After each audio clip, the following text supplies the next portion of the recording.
ถ้าเจ้ากำลังเทรดติดลบ 50% ของพอร์ตแล้วหยุดฟังคลิปนี้ก่อนที่พอร์ตเจ้าจะแตกในการที่เฮาเข้าไปเทรด1 รอบอย่าเอาต้นทุนออกมาเบิด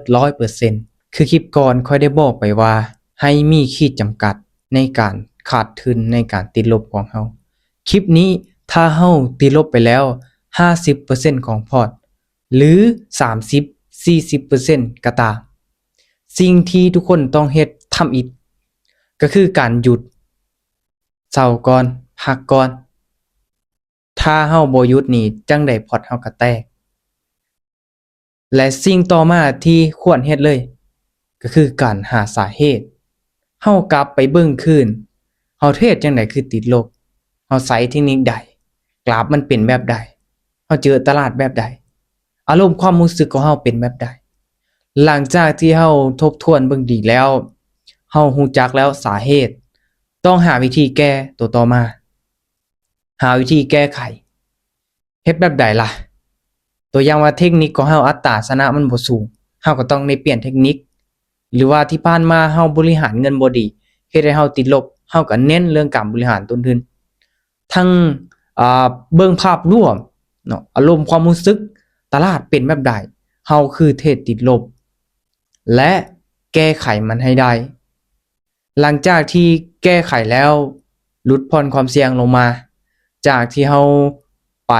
ไม้ใหญ่ออเดอร์ใหญ่ๆหลักร้อยหลักพันเนาะเฮ็ดให้เฮาติดลบขาดทุนไปลดผ่อนลงมาหลัก5หลัก10ค่อยๆบริหารต้นทุนขึ้นไปแล้วหลังจากนั้นเฮาค่อยมากลับค่อยๆเป็นค่อยไปค่อยปั้นขึ้นไปแบบนี้จะเฮ็ดให้เจ้าอยู่รอด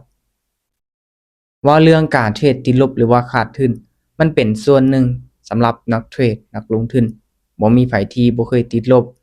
แต่คนที่ประสบความสำเร็จเขาเจ้าเอาบทเรียนจากการติดลบนั้นมาแก้ไขและพัฒนาตัวเองต่อไปบ่ผิดพลาดคือเก่าบ่ผิดพลาดซ้ำเก่าสำหรับคลิปนี้ทุกคนถ้าไผที่ติดลบอยู่ให้หยุดให้เบิ่งดีๆว่าเฮาติดลบย้อนหยัง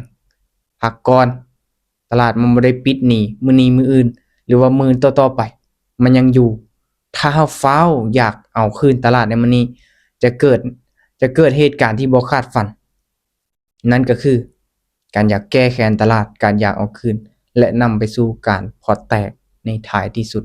สำหรับคลิปนี้ค่อยฝากให้เลยสำหรับไผที่กำลังเทรดกำลังลงทุนอยู่ถ้าเจ้าบ่อยากเสียเงินลองนำเอาคำเว้าที่ค่อยได้แนะนำไปนี้ลองไปคิดทบทวนเบิ่งว่าแม่นแท้บ่และค่อยขอย้ำว่าทุกๆการเทรดการลงทุนมีความเสี่ยงสูงหลายทุกคลิปที่ค่อยเฮ็ดลงไปเป็นเพียงการแชร์แบ่งปันข้อมูลให้กับทีมงานคนที่สนใจคนที่กำลังศึกษาทางด้านนี้ถ้าไผที่คิดว่าการเทรดการลงทุนมันบ่ดีเลื่อนผ่านคลิปค่อยไปเลยทุกคลิปที่ค่อยเอาลงไปบ่ได้มีเจตนาที่ว่าจะแนะนำหรือว่าชักชวนให้ทุกคนเข้ามาเทรดเข้ามาลงทุนตามแต่อย่างใดเป็นเพียงการแชร์แบ่งปันความรู้ให้กับคนที่สนใจโอเคทุกคนเนาะอย่าลืมกดติดตามไว้แล้วเรามาเจอกันใหม่ในคลิปต่อไป